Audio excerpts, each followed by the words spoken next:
Bismillahirrahmanirrahim.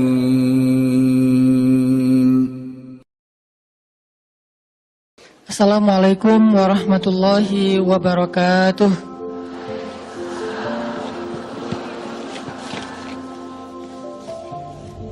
Innal hamdalillah nahmaduhu wa nasta'inuhu wa nastaghfiruh. Asyhadu an la ilaha illallah wahdahu la syarikalah wa asyhadu anna Muhammadan abduhu wa rasuluh. Allahumma shalli wa sallim wa barik ala sayyidina Muhammadin kama dzakarahu dzakirun al-akhyar. Wa shalli wa sallim wa barik ala sayyidina Muhammadin makhtalafal lailu wan nahar. Wa shalli wa sallim wa barik ala sayyidina wa habibina Muhammadin wa alal muhajirina wal ansar. Radina billahi rabba wa bi Muhammadin nabiyya wa bil islami dina. Rabbi shrah li sadri wa yassir li amri wahlul 'uqdatan min lisani yafqahu qawli. Puji syukur kepada Allah Subhanahu wa taala atas nikmat kesempatan yang Allah berikan untuk kita pada pagi ini. Kita bisa duduk yang insya Allah di salah satu di antara taman-taman surga yang ada di muka bumi, yaitu majelis ilmu atau tempat orang-orang berkumpul, kemudian mereka mengingat Allah Subhanahu wa taala. Mereka membahas tentang kebesaran-kebesaran Allah Subhanahu wa taala, dan mudah-mudahan outputnya adalah bertambahnya iman di dalam hati kita, seperti orang-orang yang duduk di antara para sahabat yang liyazdadu imanan ma'a imanihim. Bertambah iman mereka dengan majelis ilmu bersama iman yang sudah ada di dalam hati mereka.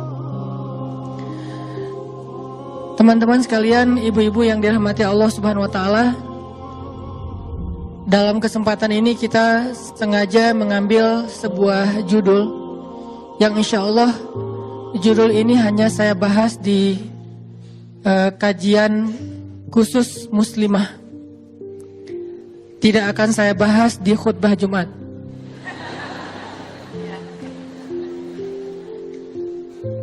Kenapa demikian?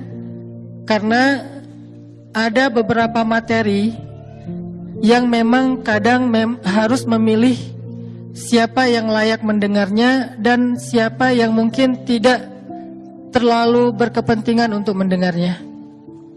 Walaupun semua ilmu dalam Islam itu baik didengar oleh laki-laki ataupun didengar oleh perempuan, tapi ada materi-materi khusus yang kadang ketika didengar oleh orang yang tepat, maka insya Allah itu juga akan menjadi kebaikan yang lebih besar. Contoh, ketika kita duduk di antara ibu-ibu kayak gini, di antara perempuan, di antara cewek-cewek, tergantung istilahnya apa, dan itu gak penting. Mau istilahnya cewek, perempuan, gadis, ibu-ibu, ladies, yang penting solehah. Jadi istilah cewek adalah istilah yang baik, istilah gadis adalah istilah yang baik, istilah ladies adalah baik, perempuan apalagi, karena dalam bahasa Indonesia aslinya perempuan itu artinya seorang yang terhormat dari kata empu, atau wanita, atau woman, atau apapun, yang jelas dia adalah insya Allah mu'minah, solihah, qanitah, hafidhatun lil ghaib, so'imah. Tapi so'imah dalam makna yang umum ya, bukan nama orang. Ini semuanya adalah ketika saya duduk di antara ibu-ibu atau di antara para perempuan kayak gini, saya membahas tentang hadis-hadis suami yang penyabar. Kira-kira efeknya apa? Saya bahas hadis-hadis bagaimana menjadi suami yang penyabar, bagaimana menjadi suami yang teladan, menjadi imam yang baik, menjadi ayah yang baik ke anak-anaknya. Kira-kira efeknya apa? Ketika kita pulang, kita akan berharap suami kita atau keluarga kita, pasangan kita menjadi seperti yang dibahas tadi kan ya. Jadi saya melihat itu adalah kaca pembesar, bukan cermin. Banyak orang ketika mereka mencari ilmu, mereka mendapatkan kaca pembesar daripada cermin. Sehingga bertambah ilmu, bertambah mudah melihat kekurangan orang lain. Bertambah mudah untuk memperbesar aib-aib orang lain. Sehingga ketika dia nambah ilmu, dia akan melihat, ini kayak si fulan nih. Nambah ilmu, ini kayak suami saya banget nih. Nambah ilmu, nih kayak istri saya banget. Kenapa? Karena dia mendapatkan kaca pembesar. Sedangkan saya berharap ketika kita duduk dalam majelis ilmu, kita mendapatkan dua. Pertama, charger iman, fast charging kalau perlu, atau minimal power bank untuk iman kita. Yang kedua, kita dapat cermin. Sehingga bertambahnya ilmu, bertambahnya wawasan membuat kita bisa semakin melihat kekurangan kita, bercermin terhadap nilai-nilai baik yang ada di Al-Quran dan Sunnah untuk kita memperbaiki diri. Itulah basicnya orang mencari ilmu. Ketika dia datang, niatnya adalah menemukan cermin yang lebih jernih, yang lebih jelas untuk melihat kekurangan dirinya sendiri, bukan menemukan kaca pembesar.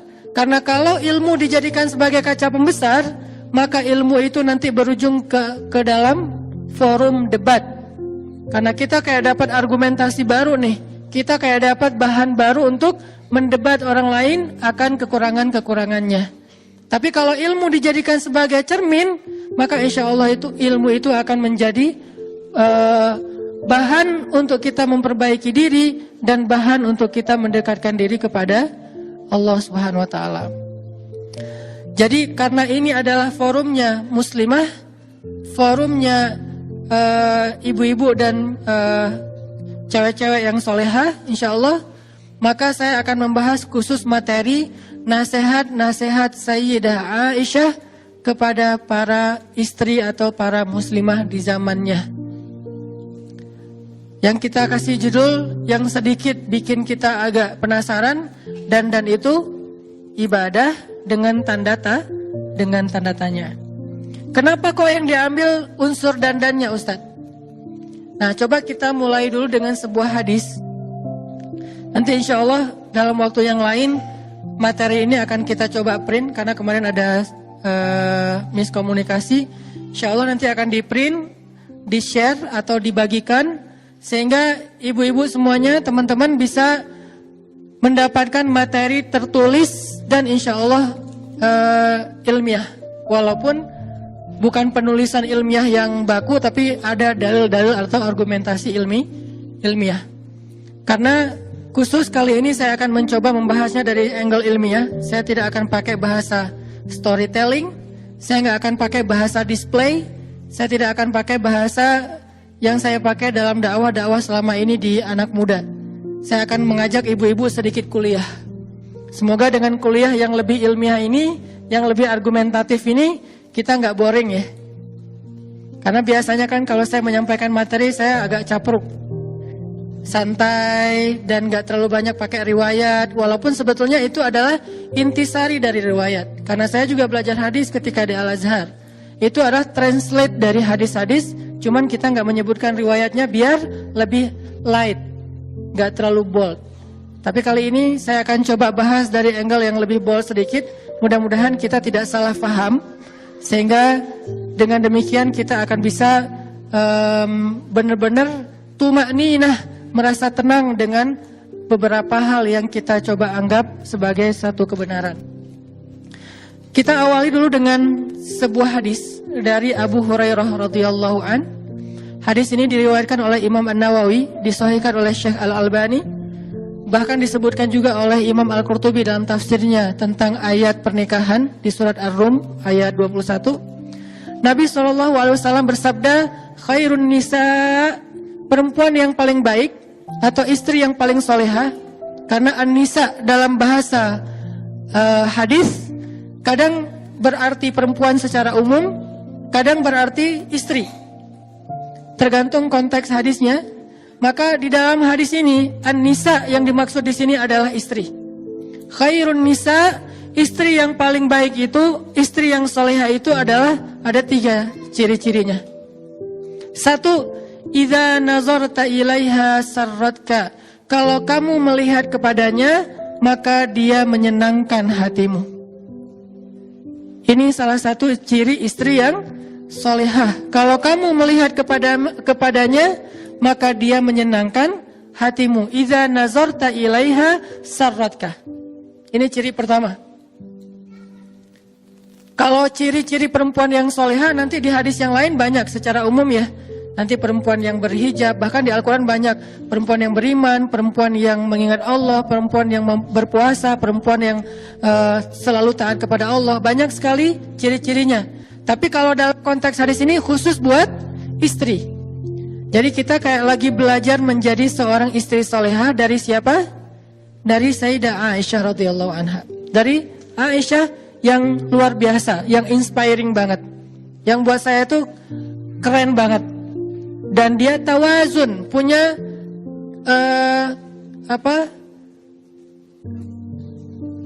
keseimbangan dalam segala hal, perfect dalam segala urusan. Bukan hanya masalah ahli ibadah, dan kita tahu gimana ahli ibadahnya Aisyah. Bukan hanya dalam masalah jawad, karim, suka menginfakkan hartanya. Kita juga tahu gimana Aisyah sekali menginfakkan hartanya itu 1000 dirham. Itu ratusan juta loh kalau dikonvert ke rupiah. Sekali sedekah itu 1000 dirham. Tapi kita juga akan membahas sisi lain dari Aisyah yang membuat Aisyah ini kata Nabi seperti garam di dalam satu masakan. Kalau nggak ada garam gimana pun bumbunya banyak kayak ada yang kurang gitu kan ya.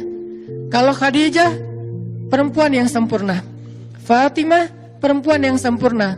Maryam perempuan yang sempurna. Asiyah istri Fir'aun perempuan yang sempurna. Terus Aisyah, dia seperti garam di dalam masakan. Kalau nggak ada ini, walaupun dia sedikit saja, kalau nggak ada, jadi hambar semuanya. Dan itulah Aisyah radhiyallahu anha. Sehingga ketika kita belajar dari Aisyah, kita belajar unsur garamnya. Bukan pecinnya ya, tapi garam. Kalau pecin kadang gurih tapi nggak sehat. Kalau garam gurih dan menyehatkan. Oke, materi sudah diposting di IG Soft Muslimah buat nanti teman-teman yang mau mengakses. Bisa sekarang, bisa nanti setelah acara ini. Kata Nabi, khairun nisa, sebaik-baik perempuan atau sebaik-baik istri itu adalah idza nazarta ilaiha sarratka. Kalau kamu melihat ke arahnya, maka dia menyenangkan hatimu. Itu yang pertama. Yang kedua, idza amartaha ata'atka. Kalau kamu meminta dia sesuatu atau kamu menyuruhnya melakukan sesuatu, maka dia taat kepadamu. Itu ciri yang kedua. Kamu di sini siapa, ibu-ibu?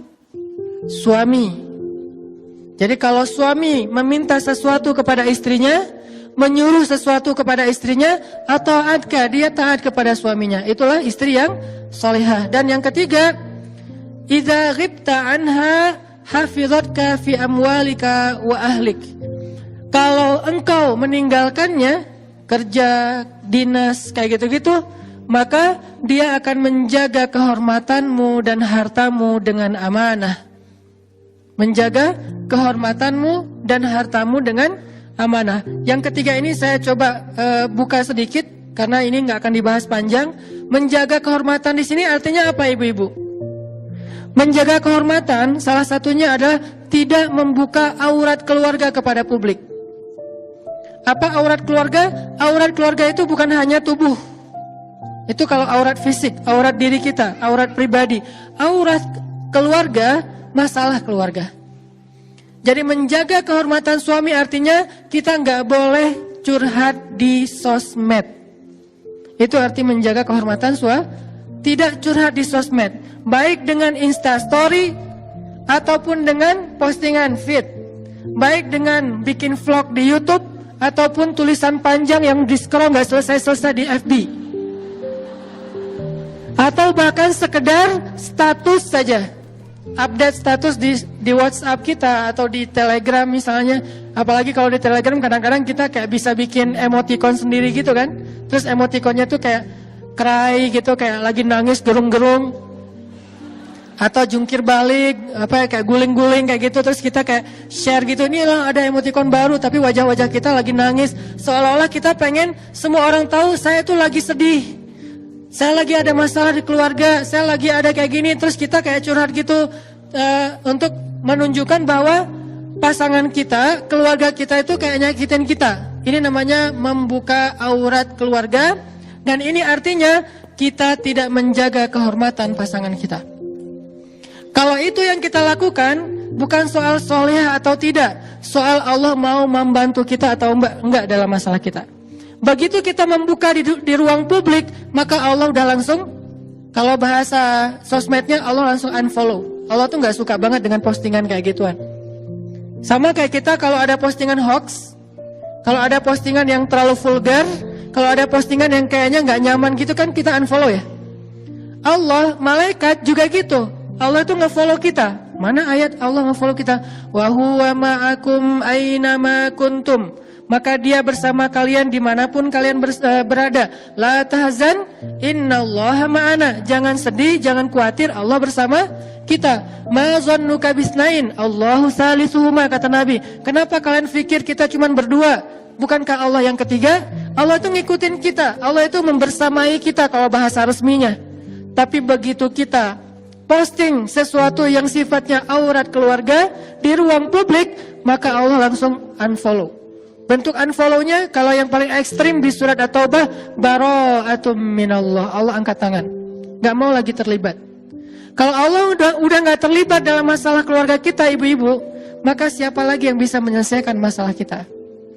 Kalau Allah udah gak terlibat dalam masalah kita dengan pasangan kita, terus siapa yang akan membujuk hati pasangan kita agar dia kemudian jadi sayang lagi sama kita, agar dia kemudian ngaku bersalah, agar dia kemudian insaf, agar dia kemudian memperbaiki diri? Siapa yang akan membolak-balikan hati dia kalau Allah udah gak terlibat? Memangnya publik bisa membolak-balikan hati manusia? Bahkan hatinya sendiri gak bisa. Karena hati manusia ada di antara jemarinya Allah. Allah lah yang membolak-balikan hati itu. Yuqallib zatal yamin wa zatal shimal, itu Allah yang melakukan. Sehingga kalau Allah udah angkat tangan, udah gak ada lagi yang akan menolong kita dalam masalah keluarga kita. Jadi kita ingin ditolong oleh followers, oleh netizen, oleh publik, atau ingin ditolong oleh Allah Subhanahu wa taala. Kalau ingin ditolong oleh Allah, maka kalimat terakhir tadi adalah idza ghibta anha hafizatka fi amwalika wa ahlika. Kalau kamu tidak bersama dengan dia, dia menjaga kamu. Salah satu adalah menjaga kehormatan. Nanti ibu-ibu boleh, ini hanya kasih clue aja. Nanti ibu-ibu boleh cek di surat curhat di Al-Quran. Apa surat curhat teh? Surat Al-Mujadalah. Itu kan terjemahannya curhat. Kalau Al-Mujadilah, perempuan yang curhat. Kalau Al-Mujadalah, curhat. Jadi tergantung kita bacanya dilah atau dalah. Kalau kita baca Mujadilah, berarti perempuan yang lagi curhat. Kalau kita baca Al-Mujadalah, berarti curhat itu sendiri. Surat Al-Mujadalah berkisah tentang seorang sahabiat, seorang perempuan yang solehah banget, yang luar biasa, namanya Khawlah bintu Tha'labah.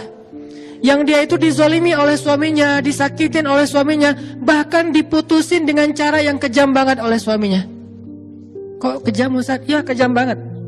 Karena diputusin yang kejam yang kita tahu tuh kan dia ngomongnya, kita adik kakaan aja yuk. Itu kan kejam ya.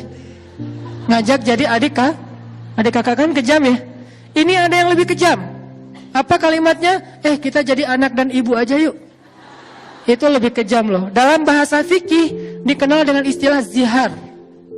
Cuman saya karena dakwahnya di segmen anak muda, di teman-teman yang sama-sama dengan saya juga baru belajar hijrah, saya nggak banyak menggunakan istilah-istilah fikih, istilah tafsir, istilah hadis, langsung ditranslate, diputusin.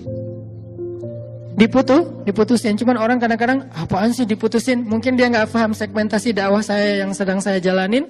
Dia masih menggunakan bahasa pesantren, zihar. Bahkan banyak dari kita nggak tahu apa itu zihar, sehingga butuh translate. Zihar itu diputusin dengan cara ngomongnya apa? Kita jadi anak dan ibu aja. Itu lebih kejam daripada dulu ada yang mutusin kita jadi adik kakak aja. Kita temenan aja yuk, kita sahabatan aja yuk. Kamu udah aku anggap kayak sahabat sendiri kok. Kita udah nggak gitu-gitu amat lah gitu ya. Teman tapi gitu deh. Nah ini ada yang lebih kejam daripada teman tapi gitu deh. Apa? Kita jadi anak dan ibu. Artinya haram selama-lamanya, seperti ibu haram bagi anaknya, bukan lagi istri. Akhirnya Khawlah ketika dizalimi oleh suaminya, dia curhatnya ke siapa, ibu-ibu? Curhat kepada Allah, tapi minta fatwa kepada Nabi. Nanti coba baca pembukaan dari surat Al-Mujadalah.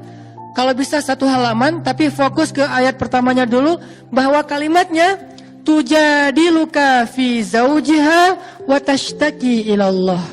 Dia meminta pendapatmu tentang kata-kata suaminya, tapi dia curhatnya tashtaki, curhat ke Allah. Jadi dia tidak curhat kepada Nabi. Dia hanya meminta nasihat dari Nabi tentang kata-kata suaminya, kira-kira menjatuhkan talak apa tidak.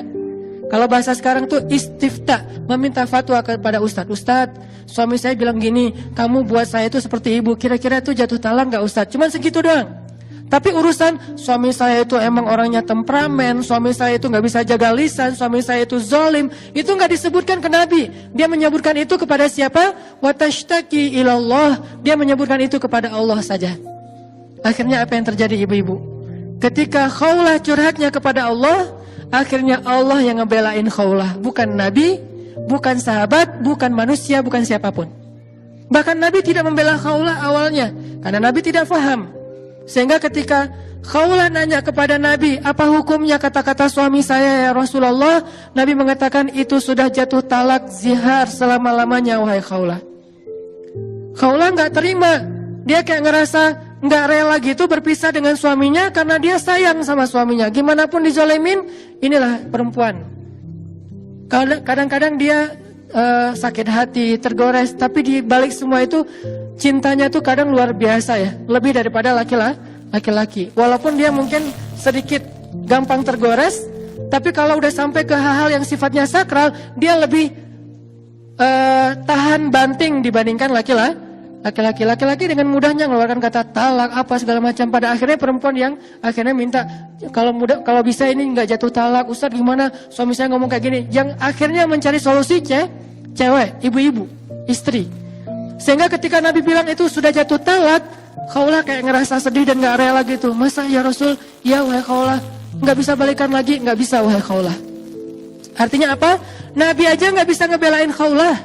Padahal Nabi kurang apa coba? Nggak ada lagi manusia yang lebih baik daripada Rasul. Tapi nggak bisa ngebela Khawlah. Kenapa? Karena manusia. Tapi Khawlah curhatnya kepada Rabbnya manusia, kepada pemilik hati, kepada yang maha tahu segala sesuatu. Wa tashtaki ilallah ilahi Rabbi ashku bathi wa huzni ilaik. Aku adukan rasa sedih dan kecewaku hanya kepada engkau. Bukan kepada Instagram, bukan kepada Snapgram, bukan kepada YouTube, bukan kepada para subscribers, bukan kepada FB friends, bukan kepada siapapun, bahkan bukan kepada geng di grup WA saya ya Allah. Saya nggak posting apa-apa, geng aja nggak tahu masalah saya. Kayaknya mereka ngelihat rumah tangga saya asik-asik aja, biasa-biasa aja. Sampai geng kita banget, yang nggak ada yang orang lain yang tahu apa yang kita bicarain di dalam grup, mereka nggak tahu. Gitu banget Khawlah teh. Sampai ibunya aja nggak tahu masalah Khawlah. Sampai teman dekatnya aja nggak tahu. Teman dekat kan bahasa kita geng ya. Gengnya aja nggak tahu. Yang tahu cuman Allah kemudian Nabi. Curhat ke Allah, ya Allah, ashku bathi wa huzni ilaik. Aku adukan kekecewaanku dan kesedihanku hanya kepada Engkau. Aku kecewa ya Allah. Aku sedih ya Allah. Aku nggak terima diginiin ya Allah. Akhirnya Allah yang membela Khawlah dengan menurunkan 1 halaman penuh dari surat Al-Mujadalah. Bentuknya adalah pembelaan kepada Khawlah. Suaminya dimarahin sama Allah di ayat itu.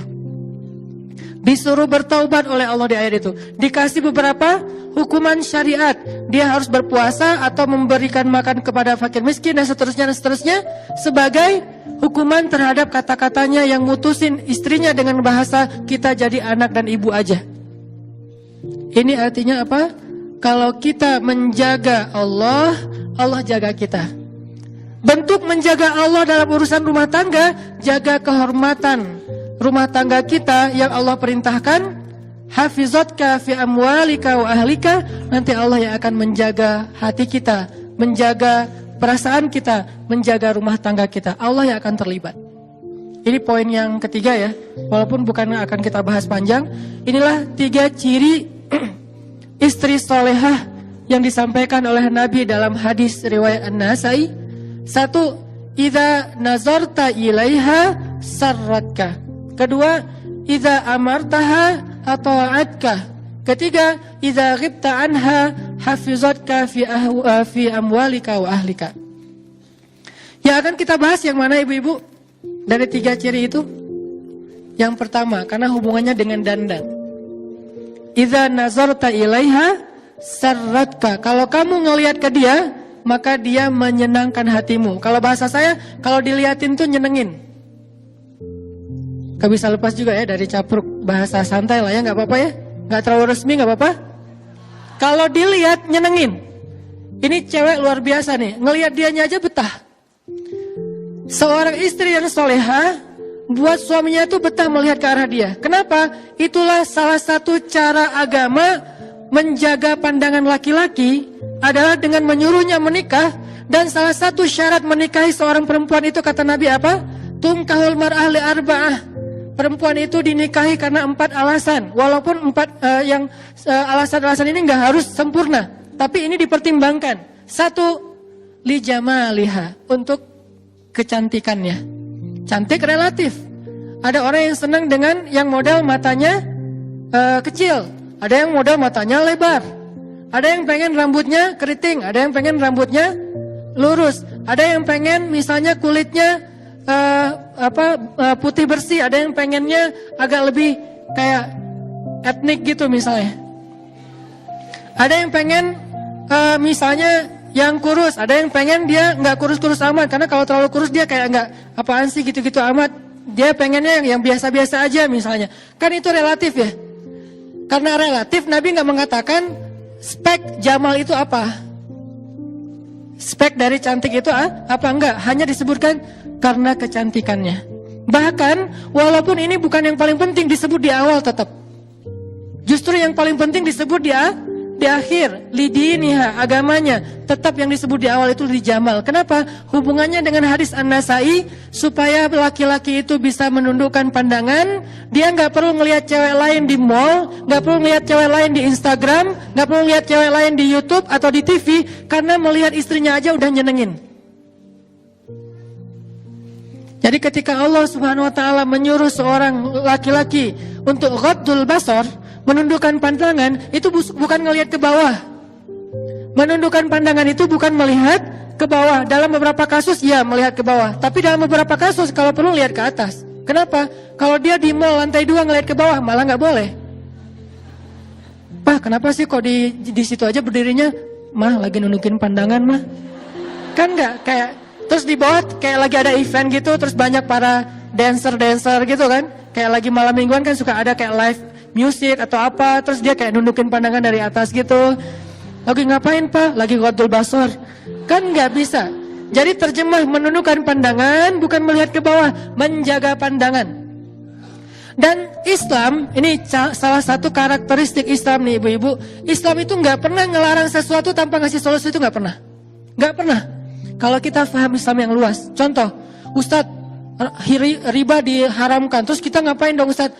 Riba itu dilarang, tapi juga dibolehkan. Ustadz, masa nggak takut ditahzir? Enggak. Riba itu boleh ibu-ibu. Yang nggak boleh riba dengan manusia, tapi riba ke Allah itu boleh. Malah untungnya lebih gede lah gitu. Sehingga ayatnya, yamhaqullahu riba wa yurbis shadaqat. Allah menghapus riba, tapi meribakan sedekah. Jadi siapa yang senang dengan riba, hayu. Riba dengan Allah, caranya sedekah. Kita kasih 1, Allah balikin 700.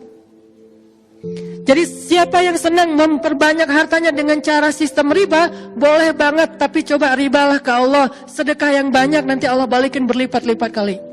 Bukan 1%, bukan 3%, bukan 5% seperti deposito versi kita, bahkan 700 kali lipat. Kalau senang riba, ribalah dengan Allah. Jadi Allah nggak melarang tanpa ngasih solusi. Ustadz nggak boleh minum khamar. Boleh, siapa bilang nggak boleh minum khamar? Yang nggak boleh minum khamar itu di dunia, di surga banyak khamar. Bahkan khamarnya jadi sungai yang lagi di surga. Tapi bedanya sungai khamar di surga tidak memabukkan dan tidak menghilangkan akal. Sehingga tetap terhormat walaupun minumnya sebanyak mungkin yang dia mau. Jadi khamar tidak dilarang kecuali di dunia saja. Di surga Allah sediakan khamar yang lebih baik daripada yang ada di dunia. Semua jenis khamar di dunia dengan berbagai macam brand, yang kadang-kadang satu gelasnya aja harganya jutaan, sabar. Nanti kita akan minum yang satu gelas harganya lebih dari 1 miliar di surga. Allah tidak melarang sesuatu tanpa ngasih solusi. Pacaran gak boleh? Boleh, tapi akad dulu baru pacaran. Siapa bilang pacaran gak boleh? Bukankah ayat pacaran di Al-Quran itu surat Ar-Rum ayat 21? Allah menjadikan di antara kalian, wahai pasangan yang halal, mawaddatan warahmah. Apa arti mawaddah warahmah? Kasih dan sayang. Berkasih sayang bahasa anak main pacaran. Dan itu boleh banget setelah nikah. Dan pacaran setelah nikah jauh lebih seru daripada pacaran sebelum nikah. Gak perlu ngumpet, gak perlu diam-diaman, gak perlu takut ketahuan orang lain, gak perlu harus di tempat-tempat yang tersembunyi, gak perlu takut ada rasa dosa, malah berpahala lah gitu. Ngelihat aja berpahala, memegang tangannya berpahala, berpelukan berpahala, dan seterusnya gak usah diperjelas, berpahala. Ini pacaran setelah nikah. Jadi gak ada dalam Islam larangan tanpa solusi. Gitu juga hal yang lain, termasuk menundukkan pandangan.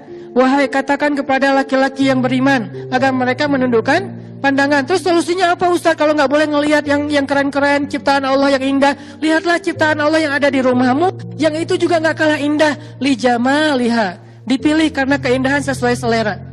Apa yang engkau lihat dari seorang istrimu? Sehingga ketika ada seorang laki-laki muhajirin mau menikahi seorang perempuan Ansar di zaman Nabi, terus Nabi nanya, datang ke Nabi, dia ngomong gini, ya Rasul, saya pengen nikah gitu, pengen update status.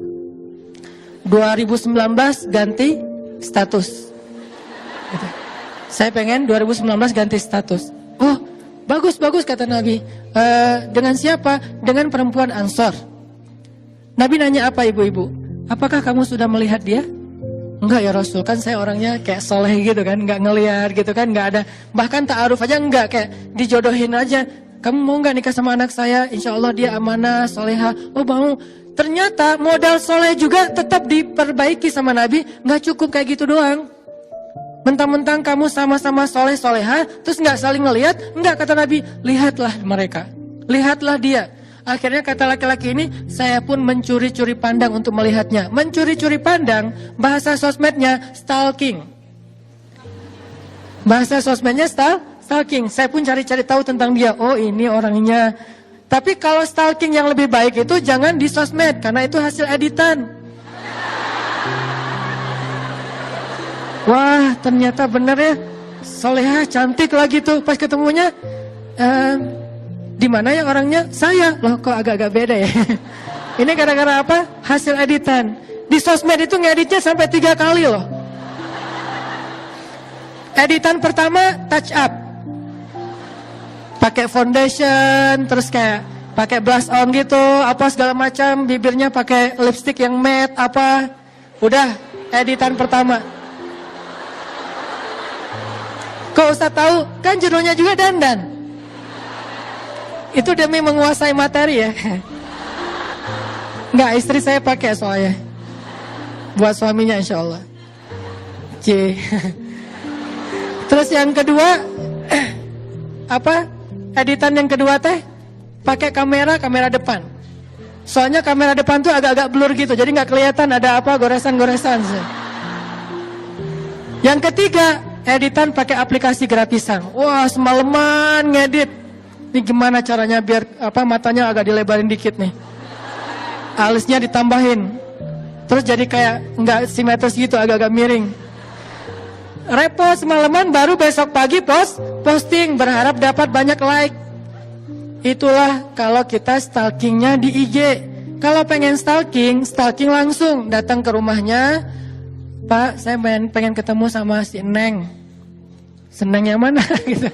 Calon saya. Oh ya, ditampingin sama bapaknya, ditemenin. Duduk aja bertiga gitu, atau berempat atau berlima atau sekampung, gak masalah. Duduk, lihat langsung. Dan perempuan yang bercadar pun dalam konteks ta'aruf kayak gini, sebagian ulama mengatakan boleh membuka cadar hanya untuk calon pasangannya. Sampai dibolehkan membuka cadar bagi perempuan yang bercadar khusus untuk calon pasangannya. Di riwayat yang lain mengatakan nggak perlu lihat wajahnya, cukup lihat matanya dan tangannya saja. Yang jelas lihat. Kenapa? Li jamaliha. Kadang ada selera menurut temennya cantik, menurut dia kok saya biasa aja ya. Kalau gitu jangan paksain. Kenapa? Karena dia nggak akan jadi solusi kamu dalam menundukkan pandangan. Seorang istri harusnya idza nazarta ilaiha sarratka. Kalau dilihatin suami itu nyenengin suami banget, sehingga dia malas banget nonton film apa kayak drakor segala macam. Udah ada drakor di rumahnya. Gak perlu nonton K-pop, udah ada K-pop di rumahnya. Gak perlu nonton apa misalnya lagu-lagu barat segala macam, udah ada itu di rumah. Gak perlu nonton model-model yang seksi karena udah ada di rumahnya. Siapa bilang gak boleh beli pakaian seksi di mall? Ibu-ibu kalau jalan ke Arab Saudi, saya pernah nggak sengaja, bukan saya stalking ya, nggak sengaja nih lagi jalan di mall Saudi, kan di Saudi cewek-cewek rata-rata bercadar ya, cewek bercadar tapi belinya maaf pakaian-pakaian yang kayak orang di pantai kayak gitu, pakaian-pakaian yang mungkin sebutlah kalau bahasa perempuan mungkin kayak lingerie gitu belinya, tapi bercadar. Pertanyaan saya, bercadar, lingerie itu pakainya gimana ya? Ternyata lama-lama saya menjadi paham, oh itu saking solehannya nih perempuan. Di luar dia tidak mau tabarruj. Tabarruj itu bukan larangan berdandan ibu-ibu. Tabarruj itu larangan berdandan untuk yang bukan muhrim. Harus diperjelas, bukan berdandan titik, bukan. Karena berdandan titik itu masih relatif. Ada sisi positif, ada negatif. Dandan bisa ibadah, bisa dosa. Kalau dandan yang keluar rumah berlebihan dan membuat fitnah, itu namanya tabarruj. Wala tabarrujna tabarrujal jahiliyatil ula. Tapi kalau dandannya untuk suami, itu namanya tazayyun. Dan tazayyun bagian dari ibadah seorang istri. Nanti kita baca nasihat-nasihat Aisyah tentang itu. Sehingga seorang istri ketika dia membeli pakaian-pakaian yang menyenangkan suaminya, walaupun tidak harus berlebihan, gak usah terlalu kayak vulgar juga, kayak maaf mungkin terlalu kayak bikin dia jadi kayak terlalu caper atau apa, asal menyenangkan suaminya. Syaratnya apa? Kalau dia belanja bawa suami. Satu, biar dibayarin. Sebetulnya nggak harus bawa juga sih, nanti kan bisa dirimbas ya. Habis beli, Pak mau dapat pahala nggak? Pahala apa mah? Pahala dandan. Caranya rimbas dong semua biayanya gitu. Bisa. Yang kedua, biar suami yang memilih. Kayak beli body lotion. Saya kalau beli body lotion istri, saya milih. Alhamdulillah. Istri saya nanya, yang ini body lotionnya kan banyak nih, mau yang mana? Kalau aku sih senang yang fruity, saya bilang. Oh fruity, udah fruity kan banyak macam-macam. Ya terserah suami, bisa aja fruitynya misalnya rasa durian gitu. Aku sih yang durian aja boleh nggak? Oh boleh, beli aja. Pakai. Rumah kita kenapa ya kayak lagi musim durian? Iya, body lotion gitu. Terserah suami deh. Kenapa? Karena kita ingin menyenangkan. Kan niat awalnya itu kan, idza nazarta ilaiha sarratka. Jadi benar-benar suami itu kayak betah banget di sebelah istri karena body lotionnya juga kayak aroma kesukaan dia banget. Misalnya kayak fruitinya tuh strawberry atau mungkin apa kayak gitu-gitulah yang saya juga nggak ngerti. Kalau saya taunya beberapa doang misalnya. Nah itu bisa bikin terus kayak beli parfumnya yang kayak gimana? Aku yang seneng yang ada kayak manis-manisnya gitu. Oh ya udah vanilla aja ya, vanilla, beli aja vanilla. Jadi kalau kayak pakai baju terus pakai parfum vanilla di sebelah suami kayak merasa kamu harum banget sih. Karena harum itu bukan cuma parfum, selera parfum kan orang private banget ya. Suami kita yang tahu dia lebih senangnya apa. Terus kayak pakaian, dia senangnya yang warna apa, bukan kita senangnya warna apa. Kalau mau beribadah, kalau kita senangnya warna apa, nggak ada nilai ibadah, atau mungkin juga nggak dosa, biasa-biasa aja, mubah gitu. Saya senangnya ungu, dari ujung rambut sampai ujung kaki ungu. Sampai setir mobil ungu, jok mobil ungu, kalau perlu bannya juga ungu. Kenapa? Kayak ungu fans banget lah ya pokoknya.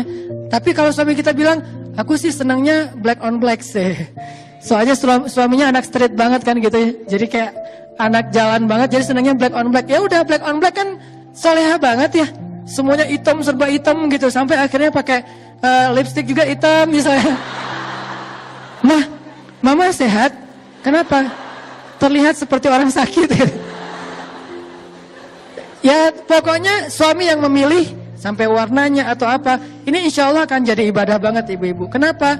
Itu bisa jadi solusi kalau suami disuruh tundukkan pandangan, dia punya pandangan yang bisa membuat dia itu bisa mengalihkan sesuatu yang negatif menjadi yang positif. Lihat istri aja. Terus nanti di dalam hadis yang lain, ini kalau kita explore, komparasi beberapa hadis, karena metode belajar di Al-Azhar adalah metode komparatif.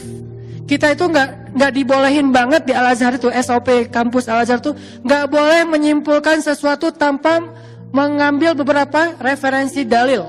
Jadi nggak boleh satu hadis langsung menyimpulkan fatwa, nggak boleh di Al-Azhar itu, nggak boleh banget.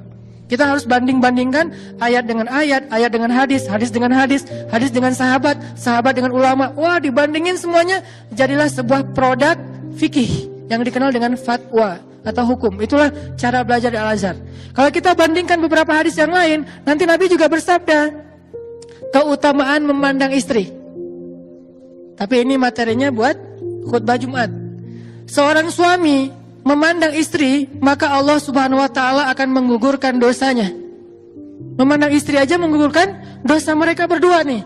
Istri ketika sering dipandang suami, maka dosanya berguguran loh ibu-ibu.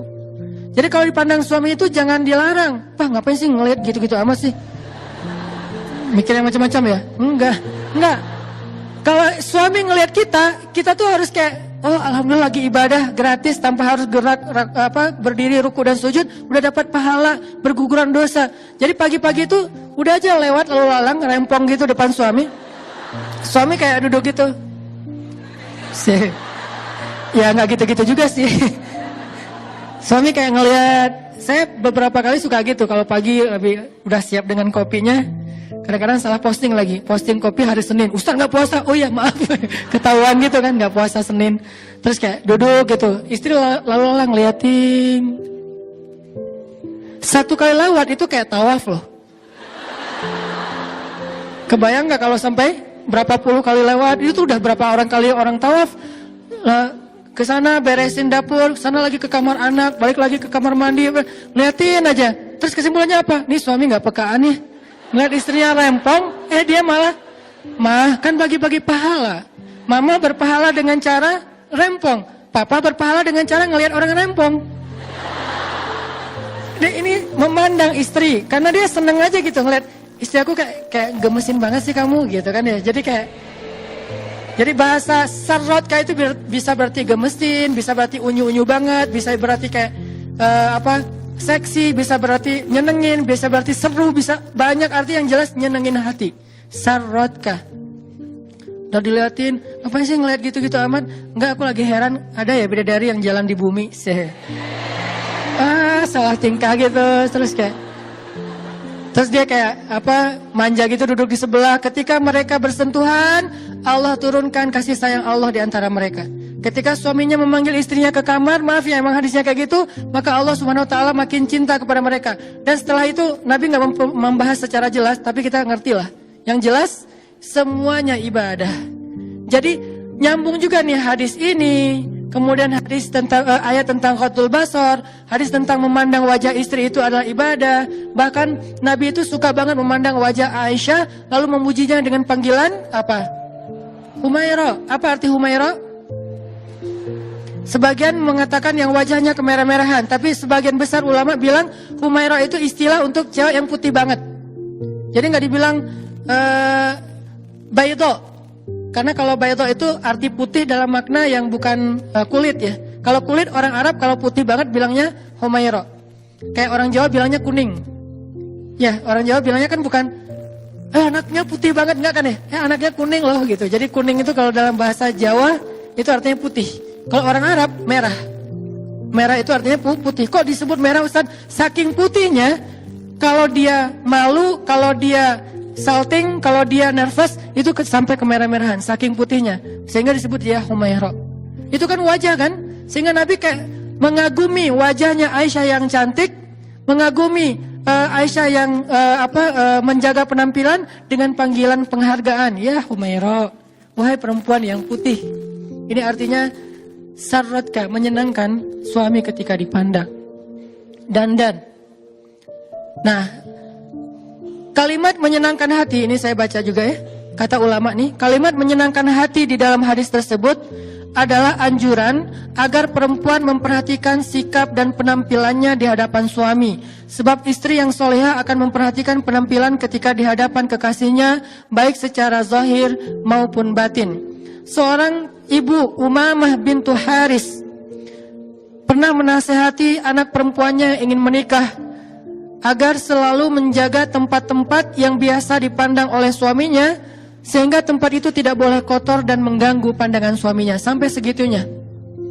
Jadi ada beberapa tempat di rumah kita ataupun mungkin diri kita sendiri yang sering dilihat oleh suami, maka jangan sampai pandangan suami itu terganggu oleh penampilan kita yang tidak baik. Maaf. Salah satunya apa? Suami, ini bukan tuntutan suami, makanya saya nggak menyampaikan hadis ini di khutbah Jumat. Kenapa? Jadi kaca pembesar. Mah, tadi khutbah Jumatnya bagus banget loh, membahas tentang mama. Itu nggak bagus. Kenapa? Harusnya khutbah Jumat membahas tentang suami. Kalau kajian perempuan membahas tentang istri, biar sama-sama dapat cermin. Dan kajian ini jangan di-share ke suami, biar saya aja yang share. Jangan di-share ke suami. Kenapa? Nanti akan jadi kayak saling menuntut. Nggak boleh. Kalau kita lagi punya masalah suami istri, carilah hadis untuk menasehati diri kita.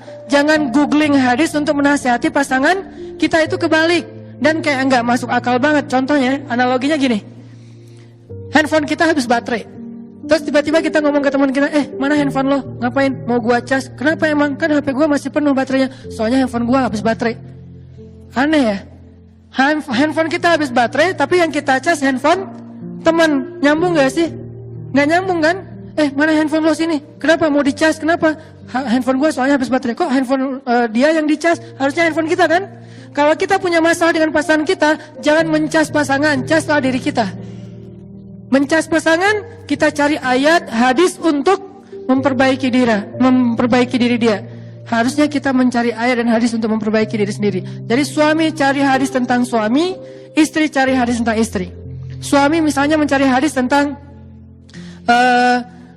seorang suami yang soleh itu adalah bla bla bla bla bla. Itu banyak, nggak usah disampaikan sekarang. Istri juga mencari hadis tentang istri yang soleha adalah bla bla bla bla, yang banyak sekali juga. Sehingga ketika kita punya masalah, kita sama-sama punya inisiatif memperbaiki diri, bukan memperbaiki pasangan. Kalau memperbaiki pasangan nggak akan selesai, jadi debat nanti malah.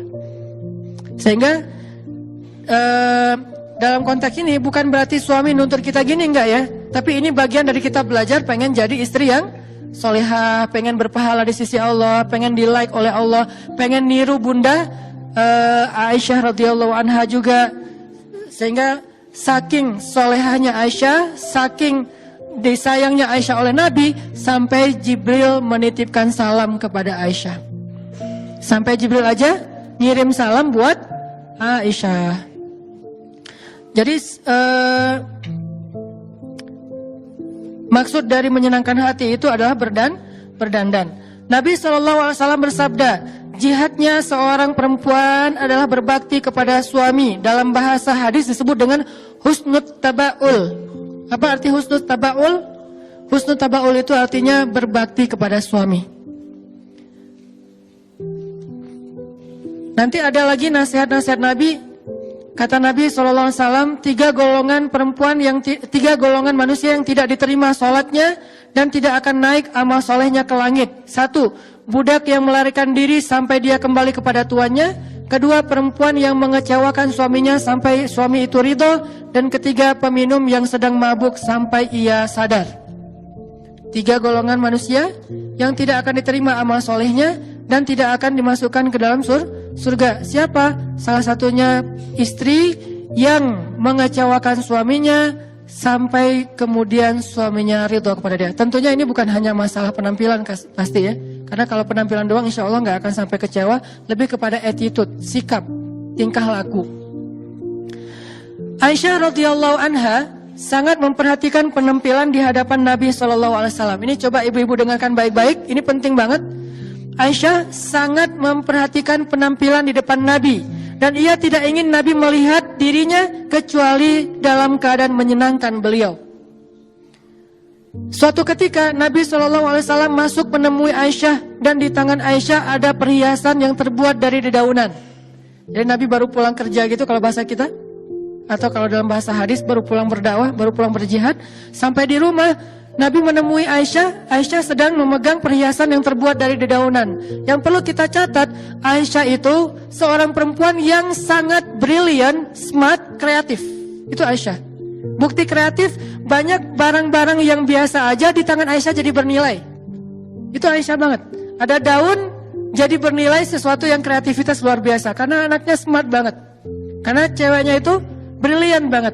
Sehingga di tangan Aisyah segala sesuatu jadi bernilai. Jadi di tangan Aisyah itu ada kayak perhiasan dari daun. Nabi bertanya, ini apa wahai Aisyah? Kata Nabi.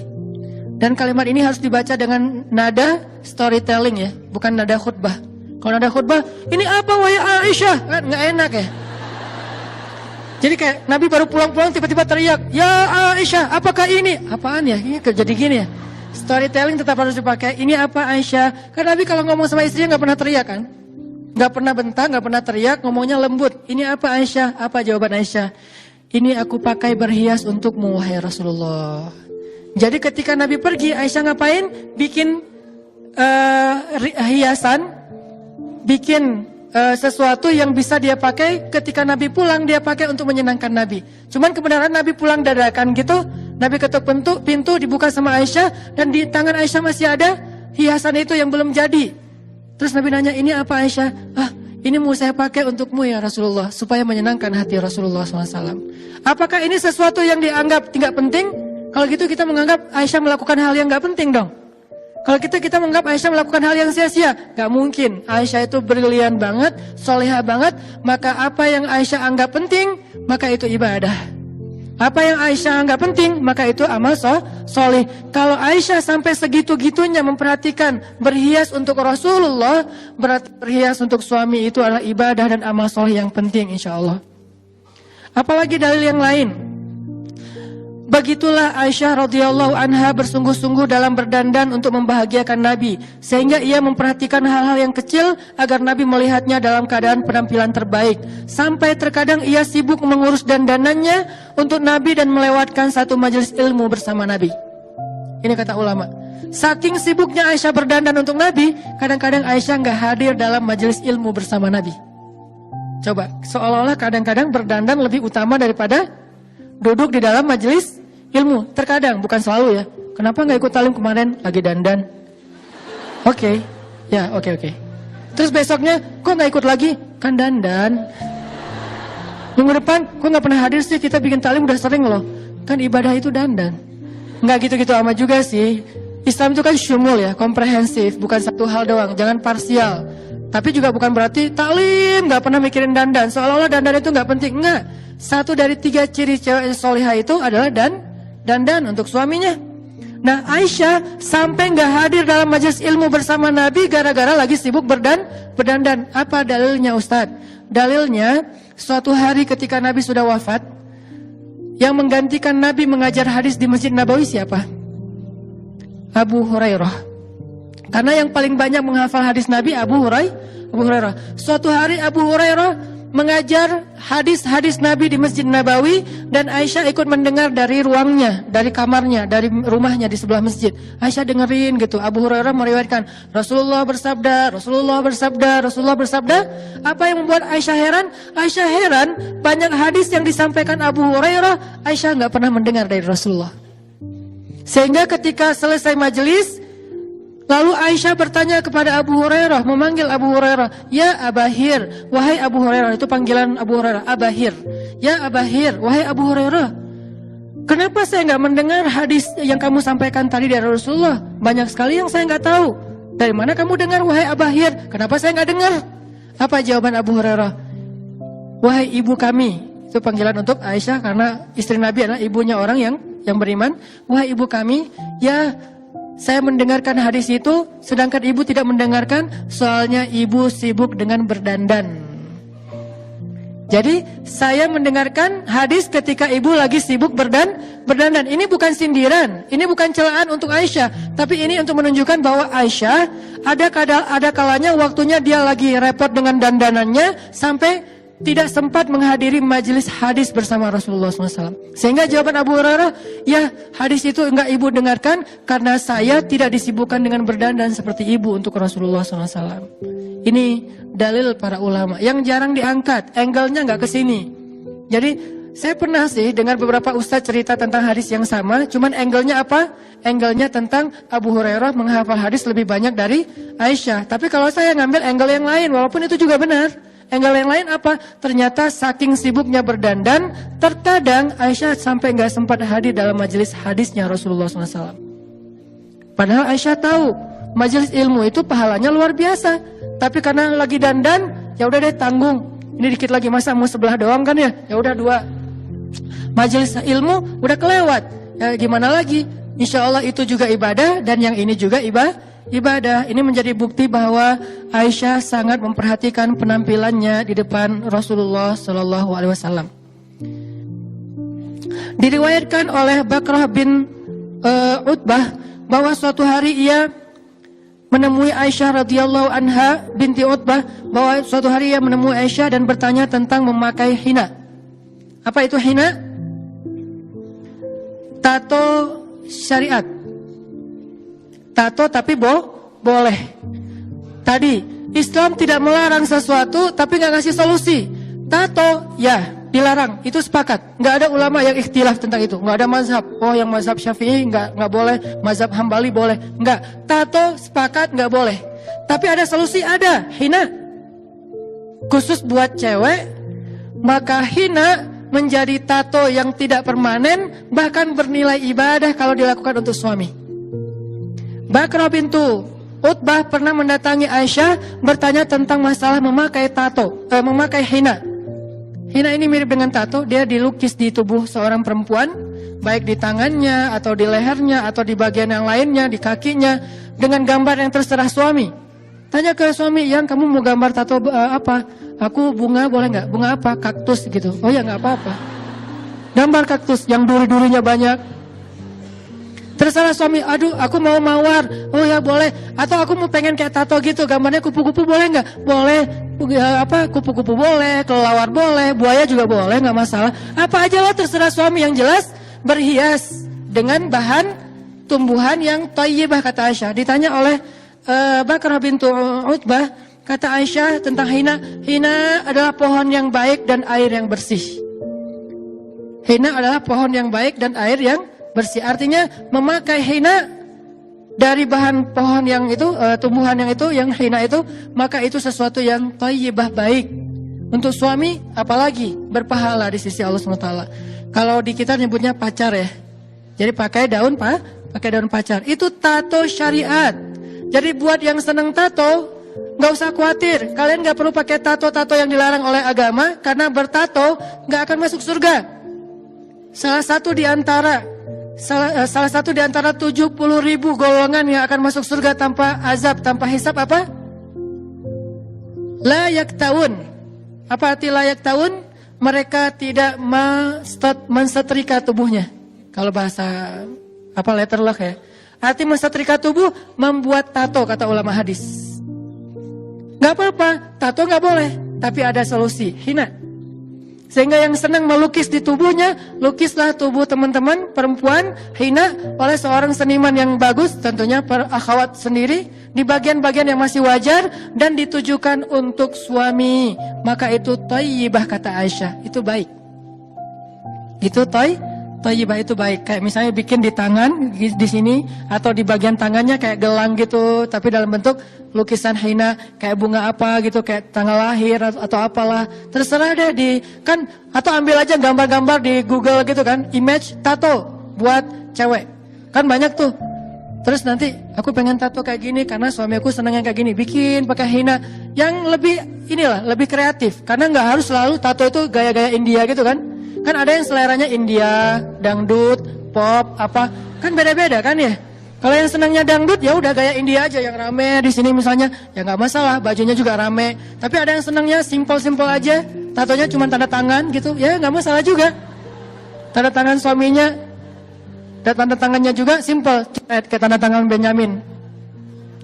Ya intinya atau nama suami, nama atau tanggal mereka awal pertama kali mereka ketemuan gitu, atau kayak pertama kali mereka ketemu tuh ada kata-kata apa gitu, sebuah puisi dari suaminya diabadikan dalam bentuk tato hina gitu kan ya.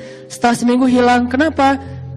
Soalnya kan hina nggak permanen ya, tembus air, ganti lagi dengan kata-kata yang baru, bisa update malah.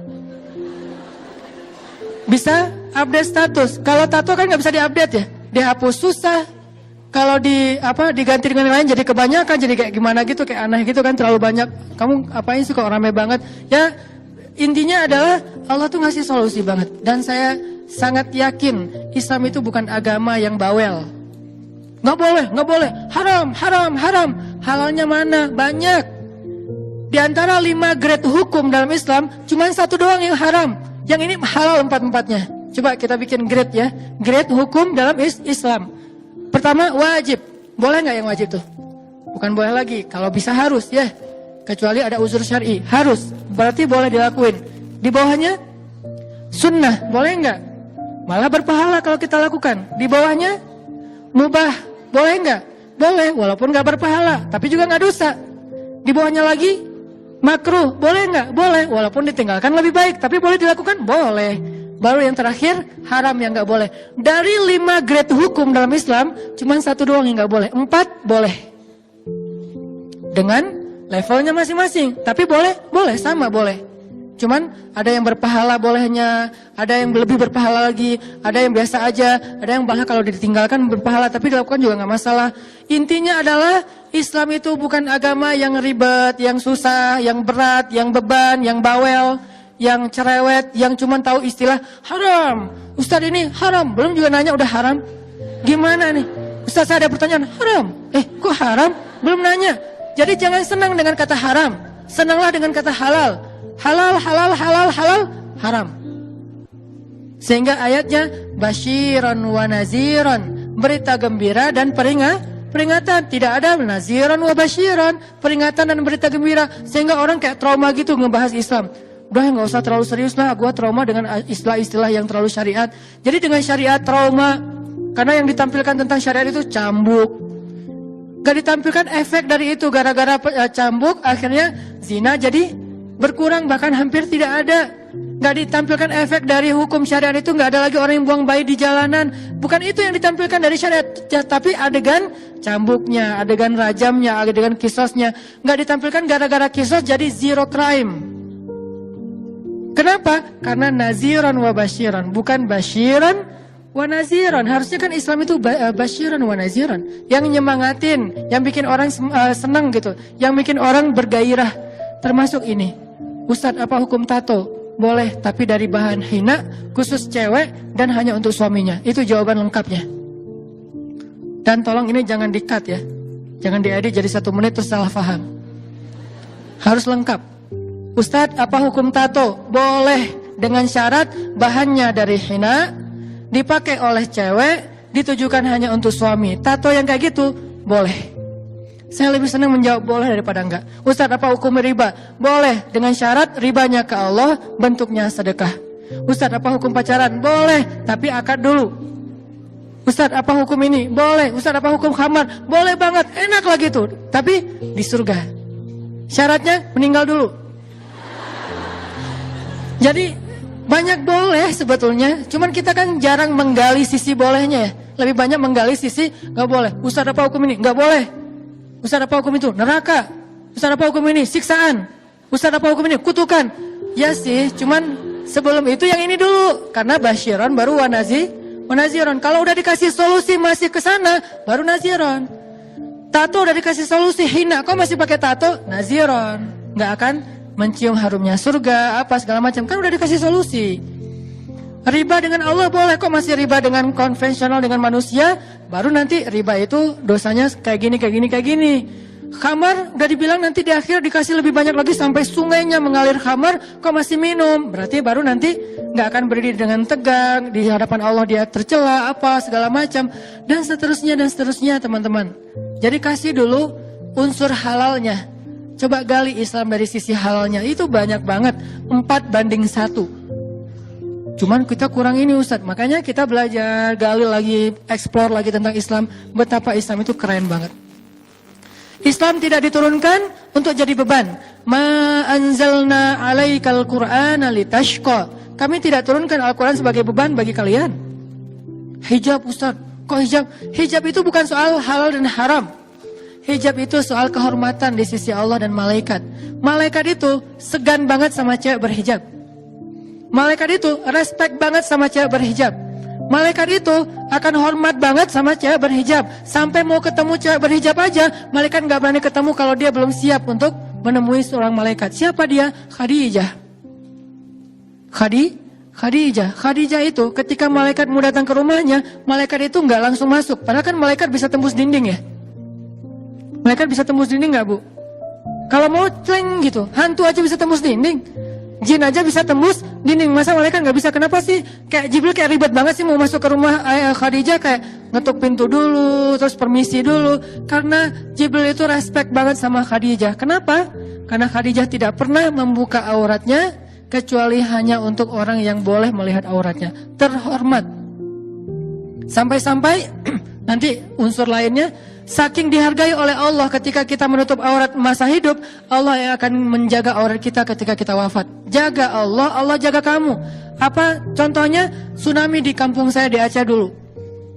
Alhamdulillah, sejak saya pergi ke Mesir, Allah kasih hidayah, ibu saya udah gak pernah lagi membuka hijabnya. Kalau keluar rumah, kalau dulu kan hijab itu cenderung kayak pakaian resmi ya. Acara resmi baru berhijab. Kalau ke warung doang, ya standar lah ya. Nggak sampai vulgar sih, cuman tapi rambutnya kelihatan karena dianggap cuma ke warung tetangga kan gitu ya. Tapi alhamdulillah akhirnya paham, oh itu bukan masalah ke warung atau ke tempat yang resmi, tapi menutup aurat. Alhamdulillah sejak saya ke Mesir, ibu saya udah menutup aurat dengan lebih baik. Dan ketika meninggal dalam musibah tsunami itu kan kayak blender.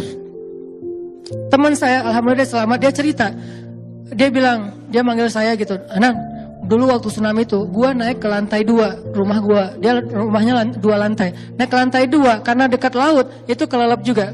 Walaupun lantai, karena airnya itu lebih tinggi dari pohon kelapa kalau yang dekat laut. Aris, Bilal, saya manggilnya Aris, panggilan keluarga. Bilal itu kan korban tsunami, dia ke blender dalam tsunami. Dia ininya kan punggung dia itu kan sempat kebelah, terus kakinya sempat sobek besar, kepalanya juga pernah ininya ada beberapa bekas kebelah gitu. Karena dia ke blender dalam tsunami, dia saksi hidup lah dalam musibah tsunami. Dia megang ibu saya, megang kakak saya, mereka bertiga kayak pegangan gitu menghadap ombak tsunami yang katanya lebih tinggi dari pohon kelapa. Itu hitam tapi kayak meletup-letup gitu, pecah gitu, hancur semua yang ada di depannya. Karena udah gak bisa lari, akhirnya mereka ke blender bertiga. Dalam blenderan itu kata Bilal, dia sadar, lepas tangan ibu, lepas tangan kakak. Terus Bilal terdampar, nyangkut di atas atap rumah orang, tapi udah sobek-sobek, terus dia pingsan gitu. Pas dia sadar, ibu udah meninggal di pekarangan rumah, blender tapi selamat, ketahuan ininya, jenazahnya di pekarangan rumah sama kakak saya. Yang bikin saya berbaik sangka dan jadi kayak hiburan buat saya, udah ke blender, hijabnya gak lepas. Sedangkan teman saya, dia cerita, namanya Habibi, dia cerita, Hanan, dulu gue juga ikut ke blender pas tsunami, gue pakai jeans, pakai baju kaos gue hilang, jeans gue hilang. Kebayang nggak pakai celana jeans yang ketat, pas dia di blender, sadar-sadarnya di atas atap rumah orang, itu udah hilang pakaiannya. Malah pakai celana jeans loh, bukan hijab, bukan jilbab yang longgar ya. Jeans kan ketat, susah banget kan dibuka kan. Sampai kalau darurat kan susah banget tuh dibuka tuh. Itu padahal ngebuka pakai tangan kita aja susah. Buka kancingnya dulu itu susah. Apalagi di blender harusnya kan, apalagi dalam air harusnya kan gak kebuka. Tapi saking parahnya tuh blenderannya, Habibi ini selamat udah gak pakai jeans, udah gak pakai kaos.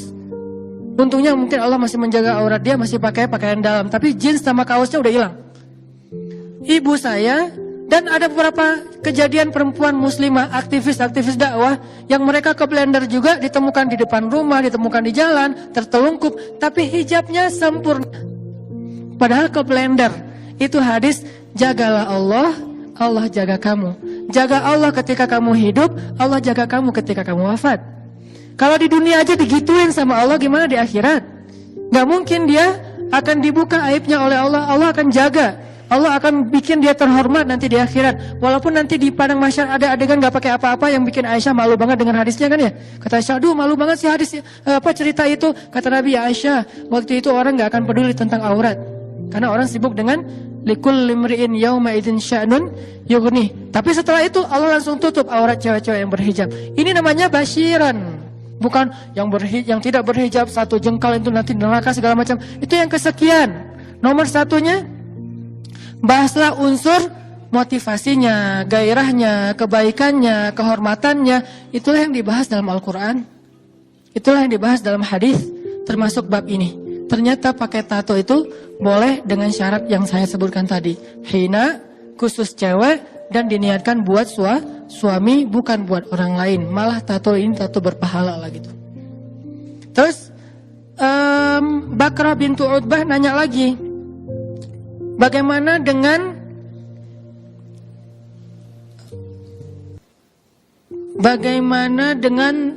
rambut yang tumbuh di wajah? Apakah boleh aku membersihkannya, wahai Aisyah?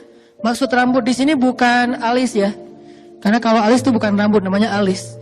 Rambut yang tumbuh di wajah cewek itu kadang kumis.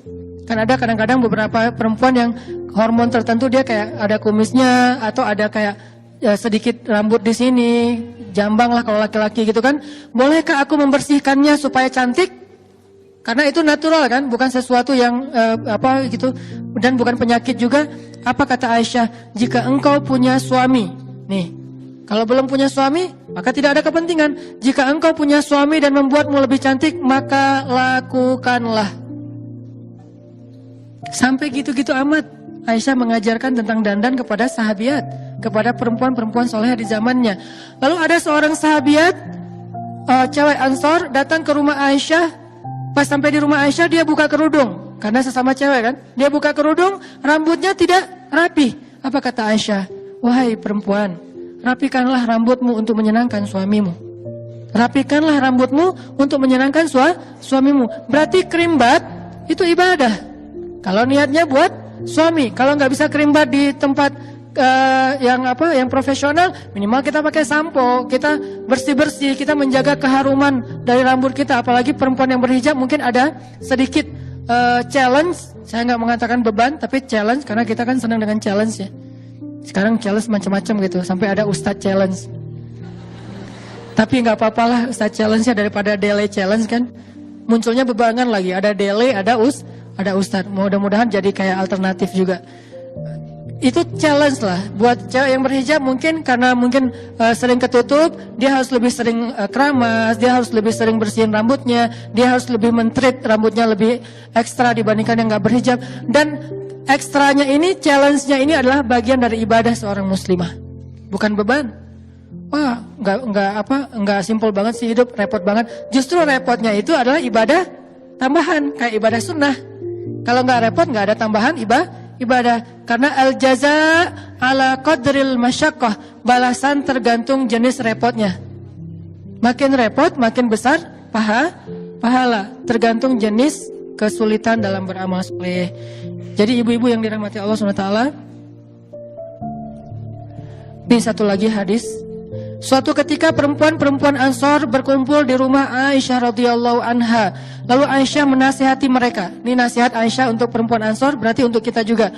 Wahai para istri, bertakwalah kepada Rabb kalian, taatilah suami kalian, sempurnakanlah wudhu kalian, dirikanlah sholat kalian, tunaikanlah zakat kalian, penuhilah keinginan suami kalian dalam hal yang suka ataupun yang tidak kalian suka.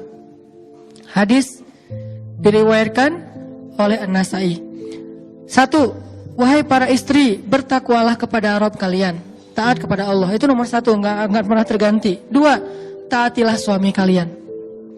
Seolah-olah hadis ini mirip dengan ayat, janganlah kalian menyekutukan Allah dan berbuat baiklah kepada orang tua. Jadi bagi seorang anak, amal soleh nomor 2 terbaik itu adalah berbakti kepada orang tua setelah mentauhidkan Allah. Tapi bagi seorang istri, amal soleh terbaik itu nomor 2 setelah mentauhidkan Allah adalah apa? Taatilah suami kalian. Jadi tergantung status kita. Kita sebagai anak atau kita sebagai istri, atau kita sebagai dua-duanya, anak dan istri. Berarti kita punya banyak sekali kebaikan. taatilah suami kalian. Terus sempurnakanlah wudhu kalian. Supaya, karena sebaik-baik perhiasan, sebaik-baik dandanan itu adalah air wudhu. Kalau dandanan kita di dunia, itu hanya memberi cahaya wajah kita di dunia saja. Kalau air wudhu memberi cahaya di wajah kita di dunia dan di akhirat. Gak apa-apa berdandan dengan berbagai macam alat kosmetik. Kita bisa punya misalnya beauty case segala macam, yang sampai beauty case-nya bukan case lagi, beauty baggage ya, udah satu bagasi gitu beauty-nya. Ya gak masalah juga. Terus sempurnakanlah wudhu kalian, dirikanlah sholat kalian. Karena Aisyah ini ahli ibadah. Aisyah kalau sholat, sholat sunnahnya dari duha sampai zuhur itu 1 rakaat doang loh, 1 ayat doang. Famanallahu alaina. Dia mulai sholatnya sekitar jam 7:30 atau jam 7 ketika matahari menghangat, kan ukurannya itu ya. Jam 7 mulai sholat duha, selesainya jam berapa? Jam 11. 8, 9, 10, 11. 4 jam. Ayatnya apa? Famanallahu alaina wa waqana adzabas samum. Nangis. Ulang lagi. Famanallahu alaina wa waqana adzabas samum.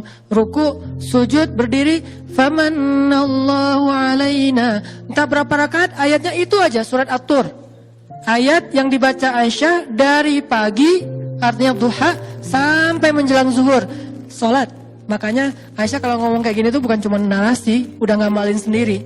Bab taat suaminya, bab menyenangkan suaminya, bab ibadahnya, bab tauhidnya, bab zakatnya. Tunaikanlah zakat kalian, dan yang terakhir, penuhilah keinginan suami kalian dalam hal yang kalian suka atau yang kalian tidak suka. Dengan syarat tidak menyelisihi syariat pastinya, karena tidak la ta'ata li makhluk fi maksiatil khaliq. Tidak boleh taat kepada makhluk dalam hal bermaksiat kepada khaliq. Sebetulnya ada banyak lagi hadis-hadis tentang, keren banget tentang Aisyah. Ini semua yang saya pernah sampaikan tentang Aisyah.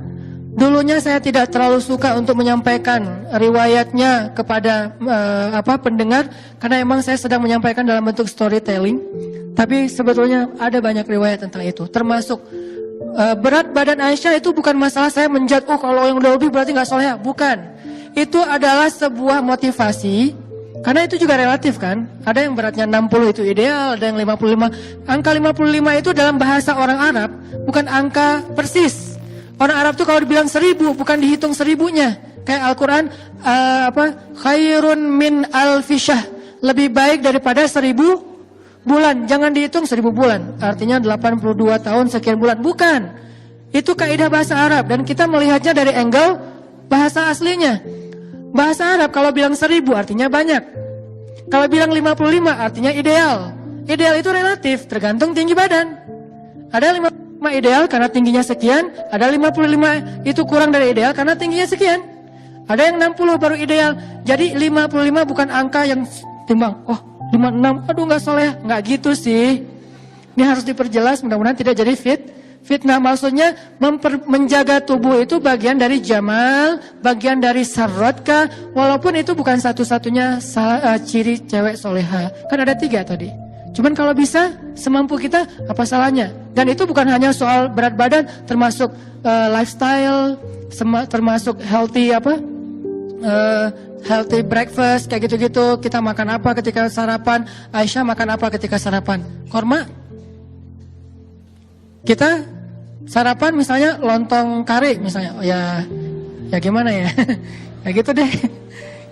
Jadi bukan masalah hanya ukuran badannya, tapi juga termasuk masalah pola makan, pola hidup. Oke, satu lagi, sedikit lagi aja biar kita dapat lebih banyak hadis. Hadis tentang gimana Aisyah menyenangkan hati Nabi SAW dalam banyak adegan, termasuk seru-seruan. Aisyah itu kan anaknya tuh asik gitu kan. Makanya saya bilang gaul, kalau buat saya tuh, istri saya kalau bilang istri usahanan tuh gaul, saya malah bangga. Kenapa? Saya melihat gaul itu positif. Jangan bilang gaul itu negatif, berarti kita menjudge. Karena gaul itu gak selalu negatif. Bukankah hadis Nabi riwayat At-Tirmidzi disahihkan oleh Imam Al-Albani juga? Apa kata Nabi? Al-mu'min alladzi yukhalitun nas wa yasbir ala adahum khairun aw a'zamu ajran minal mu'min alladzi la yukhalitun nas wa la yasbir ala adahum. Cuman saya enggak menyampaikan teksnya aja selama ini. Mukmin yang bergaul, yukhalit itu artinya bergaul. Mukmin yang bergaul dengan manusia lalu bersabar atas gangguan mereka, kekurangan mereka, maka itu lebih baik dan lebih besar pahalanya daripada mukmin yang tidak bergaul dengan manusia dan tidak bersabar atas gangguan atau kekurangan mereka. Hadis Tirmidzi, Ibnu Majah disahihkan oleh Al-Albani. Nanti gaul nggak selalu negatif, bahkan terkadang positif. Aisyah gaul banget. Dia punya geng, dia punya teman, dia punya banyak murid, dia punya perempuan Ansor yang semuanya senang bergaul dengan Aisyah. Tapi gaulnya Aisyah bukan keluyuran keluar rumah tanpa mahram, bukan. Gaulnya Aisyah dengan perempuan. Kan gaul nggak harus selalu keluar rumah kan? Di dalam rumah juga bisa gaul, ke rumah tetangga juga bisa gaul, ke rumah temannya juga bisa gaul. Kalau sekarang mungkin sosmed gitu, punya geng sendiri di dalam grup WA, itu kan gaul. Nah ini ada hadis, karena gaulnya Aisyah, dia tuh anaknya tuh asik gitu sama Nabi. Asik banget, seru banget. Nggak ada, namanya juga garam ya, kayak renyah, gurih, nyaman gitu.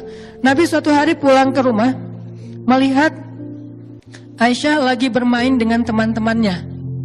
Bermain dengan teman-temannya. Teman-teman di sini artinya gengnya Aisyah.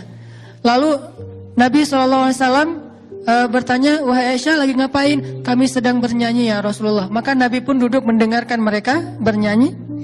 Lalu datang Abu Bakar. Abu Bakar marah, ya Aisyah, kok kamu pakai seruling-seruling setan di rumah Nabi? Kata Nabi, wahai Abu Bakar, biarkan mereka bersenang-senang. Hari ini adalah hari rayanya kabilah Fulan bin Fulan. Satu. Kedua, Nabi lagi pulang ya. Ini lucu nih. Nabi lagi pulang ke rumah, tiba-tiba Nabi ngelihat di balik tirai yang kesingkap angin, Aisyah lagi main di kamarnya. Main apa? Main boneka-bonekaan. Hadis ini terjadi ketika Aisyah baru menikah dengan Nabi dan waktu itu usia Aisyah masih anak-anak, usia 12 tahun lah ya. Bukan ketika Aisyah sudah ABG, karena ada adegan anak-anak, adegan ABG, adegan dewasa. Bahas Aisyah sesuai dengan zamannya. Nah Aisyah lagi kayak main boneka-bonekaan gitu, terus di tengah-tengah boneka itu ada patung kuda yang terbuat dari kayu dan kudanya ada sayapnya. Terus pas Nabi datang, Nabi langsung duduk di sebelah Aisyah. Nabi nanya gini, Aisyah ini apa? Kata Nabi. Nabi kayak pas datang lihat Aisyah lagi kayak main-main gitu, lagi ngatur-ngatur kayak kalau sekarang tuh kayak Barbie, terus kayak Ana, siapa gitu-gitu kan ya. Jadi banyak boneka-boneka gitu diatur-atur sama Aisyah. Di tengah-tengahnya ada kuda bersayap. Nabi langsung duduk sebelah Aisyah. Nabi nanya, Aisyah ini apa? Oh ini boneka-boneka aku, kata Aisyah. Terus kalau ini apa? Oh ini kuda. Nabi bilang, memang kuda ada sayapnya. Apa jawaban Aisyah? Ya Rasulullah, emang Nabi gak pernah dengar kalau Sulaiman itu punya kuda dan punya banyak sayap? Nabi langsung tertawa sampai terlihat gigi gerahamnya. Mana gigi geraham? Di sini. Berarti ketawanya lebar. Saking Nabi happy-nya dengan Aisyah. Terkadang kekanak-kanakan sedikit itu gemesin, gak masalah. Selama masih mungkin tergantung usia juga ya. Kadang dewasa lebih butuh, kekanak-kanakan juga butuh kan. Buat saya sih bukan berarti kekanak-kanakan tuh harus jadi anak-anak, enggak. Kayak manja, kayak caper-caperan. Itu bikin suami kadang kayak ngerasa cowok banget lah ya. Jadi kayak cowok sejati gitu dimanjain sama istri. Jangan terlalu mandiri juga kadang-kadang. Karena kalau ibu-ibu terlalu mandiri, suami jadi ngerasa gak punya kesempatan jadi seorang cowok sejati gitu. Kan cowok sejati yang melindungi gitu, yang memanjakan, yang ngusap-ngusap kepala gitu kan. Kita kayak ngerasa mau dipijat sama suami, enggak usah, aku mah enggak terlalu capek. Enggak apa-apa, manja aja. Kalau perlu, gatel aja, minta suami yang garukin. Yang gatel, yang mana? Belakang, kanan dikit. Kiri, salah. Kiri-kiri lagi. Ya. Itu tuh manja gitu tuh keren banget loh. Dan Aisyah tuh kayak gitu sama Nabi. Manja-manjaan, suami lagi itikaf terus kayak disisir sama Aisyah tuh kan manja-manjaan ya. Kayak sesekali mereka kayak kalau bahasa kita tuh kayak gila-gilaan gitu, lari-lari di tengah padang pasir gitu, terus kayak lomba-lomba lari. Itu kan gila-gilaan yang pacaran soleh yang berpahala ya. Lakukanlah itu, insya Allah berpahala dan akan seru banget hidup kita. Jangan garing-garing amat. Dan Aisyah traveler, karena emang enak diajak traveling, orangnya seru gitu, rame, nggak kayak yang jaim-jaiman. Kebayang nggak sih traveling sama pasangan kita, terus dia kayak jaim gitu, yang kita mau kemana? Terserah. Krik-krik nggak sih perjalanan, kan nggak nyaman banget ya. Yang kita makan di mana? Ikut aja. Aduh nggak seru banget. Yang kita challenge yuk sih, kita bikin vlog ke. Apaan vlog? Kayak, aduh, itu mah kayak nggak gitu banget ya. Coba kebayangin pasangan kita tuh anaknya asik gitu, ngajak yang kita kemana? Wah ke sana yuk, ke apa? Kayak rame gitu. Terus kita kayak diskusi gitu. Walaupun akhirnya nanti jalannya cuman ke sebelah rumah atau kemana gitu, ke taman komplek gitu, nggak apa-apa. Yang kita makan di mana? Makan misalnya batagor di sana yuk, makan cuangki di sana. Udah sering kali di sana. Oh iya ya, terus di mana? Ya udah deh di jalanan aja kata dia. Aduh, aku nggak tega bawa kamu di kejalanan. Nggak apa-apa, kasal sama kamu kan tetap happy gitu kan. Akhirnya kayak seru-seruan gitu. Itu Aisyah banget teman-teman dalam bahasa sejarah. Cuman ketika kita translate kepada konteks sekarang, intinya kata ulama, Aisyah itu farihah marahah. Apa artinya? Aisyah itu seru. Farihah marahah, orangnya seru terus, happy terus, rame terus, nggak ada matinya. Itulah Aisyah. Sisi inilah yang jarang diangkat dari sosok ibunda Aisyah yang keren, super duper keren menurut saya. Kita hanya ngelihat sisi ibadahnya, malunya, hijabnya. Oke, tapi belum sempurna. Banyak sisi lain yang luar biasa dari Aisyah. Sehingga Nabi mengatakan Aisyah itu seperti garam di dalam sebuah lauk.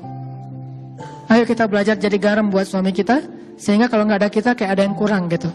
Dia kumpul sama gengnya, tetap kurang, nggak ada kita. Saya kalau ngumpul sama siapa aja selalu bawa istri saya. Kenapa? Kalau nggak ada kamu tetap nggak seru. Tetap aja kalau ada dia tuh kayak seru gitu. Selalu harus kita jadi garam. Dia ngumpul sama gengnya, bawa kita. Kalau nggak tetap kurang. Dia jalan, bawa kita. Kalau nggak kurang. Dia meeting, bawa kita. Kalau nggak kurang. Sampai dia meeting masalah kerjaan aja, dia pengennya ada kita. Kalau kita nggak bisa ikut, dia kayak update gitu. Yang bete nih, kenapa? Nggak ada kamu, gitu ya. Terus kayak lagi meeting, kayak lagi chat gitu, terus lagi apa, itu kan seru banget ya. Itulah Aisyah. Imajinasikanlah sejarah sosok Aisyah radhiyallahu anha dalam perilaku rumah tangga kita. Semoga itu menjadi salah satu bekal kita untuk menjadi seorang istri solehah, selain unsur-unsur lain pastinya. Sehingga Allah Subhanahu wa taala menitipkan salam untuk kita melalui para malaikat, sebagaimana Allah menitipkan salam untuk Aisyah melalui Jibril alaihi salam. Itu aja yang bisa saya sampaikan. Kita tutup dengan sama-sama berdoa kepada Allah. Semoga apa yang sudah kita dapatkan hari ini bukan hanya sekedar menjadi wawasan, tapi bisa jadi amal soleh kita, bisa jadi moral kita, bisa jadi akhlak kita. Nggak ada yang sempurna pastinya. Semua kita belajar. Laki-laki belajar menjadi suami yang lebih baik, perempuan belajar menjadi istri yang lebih solehah. Semuanya tumbuh, semuanya belajar dari kesalahannya, belajar dari percekcokan rumah tangganya, belajar dari kesalahpahaman di antara mereka, belajar, bukan merasa udah paling sempurna. Justru kita belajar karena kita merasa banyak kurangnya, lalu kita memperbaiki diri. Insya Allah dengan kayak gitu rumah tangga kita akan Allah bangun menjadi rumah tangga yang dicemburui oleh para malaikat, sebagaimana malaikat cemburu kepada rumah tangga Ibrahim dan rumah tangganya Imran alaihi radhiyallahu an. Allahumma ighfir lana dzunubana wa liwalidayna warhamhuma kama rabbayana shighara. Allahumma a'inna ala dzikrika wa syukrika wa husni ibadatik. Rabbana atina min ladunka rahmah wa hayyi' lana min amrina rasyada. Waj'al lana min kulli dhiqin makhraja wa min kulli hammin faraja wa min kulli usri yusra. Rabbana hab lana min azwajina wa dhurriyyatina qurrata a'yun waj'alna lil muttaqina imama. Ya Allah, ampunkanlah dosa-dosa kami ya Allah. Dosa kami sebagai anak untuk ayah dan bunda kami ya Allah. Dosa kami sebagai seorang istri untuk suami kami ya Allah. Dosa kami sebagai seorang kakak untuk adik kami ya Allah. Dosa kami sebagai seorang ibu untuk anak-anak kami ya Allah. Dosa kami sebagai murid untuk guru-guru kami ya Allah. Dosa kami sebagai seorang perempuan untuk masyarakat kami ya Allah. Ampunkanlah dosa-dosa kami yang kadang kami tidak sadar melakukannya, tetapi dosa-dosa itu telah menutup hati kami sehingga membuat kami sulit khusyuk di dalam sholat, membuat kami sering gampang tersinggung ketika dinasihati, membuat kami enggan memperbaiki diri, membuat kami jauh dari orang-orang yang solih. Ampunkanlah dosa-dosa kami ya Allah. Jangan Engkau marah kepada kami karena dosa-dosa kami tidak mengerti ya Allah. Maafkanlah kesalahan kami. Ilahana, ajarkanlah kami menjadi seorang qurrata ayun, penyejuk mata bagi pasangan kami. Karena salah satu di antara doa orang yang beriman, Rabbana hablana min azwajina wa dzurriyyatina qurrata ayun. Ya Allah ya Rabbana, jadikanlah pasangan kami atau istri kami, anak-anak kami penyejuk mata bagi kami, dan jadikanlah kami sebagai imam dalam ketakwaan.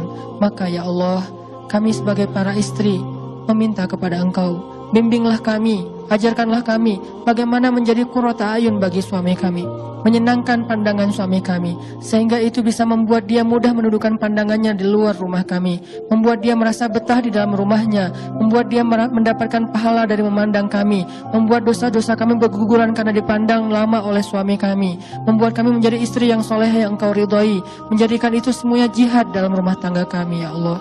Ajarkan kami tentang hal ini. Ajarkan kami bagaimana berperilaku baik kepada suami kami, tersenyum di wajah suami kami, karena kami sadar tersenyum di wajah orang lain saja selama bukan fitnah itu adalah ibadah, apalagi tersenyum di wajah pasangan kami sendiri. Memaafkan kesalahan orang lain saja ibadah yang luar biasa, apalagi memaafkan kesalahan suami kami. Menjaga perasaan orang lain adalah ibadah, ra'fah, apalagi menjaga perasaan ra'fah kepada suami. Menunaikan hak orang lain saja ibadah, wafa, apalagi wafa kepada suami kami sendiri. Tidak ada amal solih yang menjadi kebaikan untuk orang lain, kecuali itu juga kebaikan jika kami lakukan kepada suami kami sendiri ya Allah. Ilahana, ajarkan kami hikmah, ajarkan kami kecerdasan Bunda Aisyah radhiyallahu anha, ajarkan kami briliannya Aisyah radhiyallahu anha, ajarkan kami sifat solehanya Aisyah radhiyallahu anha, ajarkan kami sifat pemalunya Aisyah radhiyallahu anha, ajarkan kami sisi asiknya Aisyah radhiyallahu anha. Jadikanlah kami garam untuk suami kami sebagaimana Aisyah menjadi garam untuk Rasulullah sallallahu alaihi wasallam. Rabbana atina fid dunya hasanah wa fil akhirati hasanah wa qina adzabannar. Subhanakallahumma wa bihamdika asyhadu an la ilaha illa anta astaghfiruka wa atubu ilaik. Assalamualaikum warahmatullahi wabarakatuh.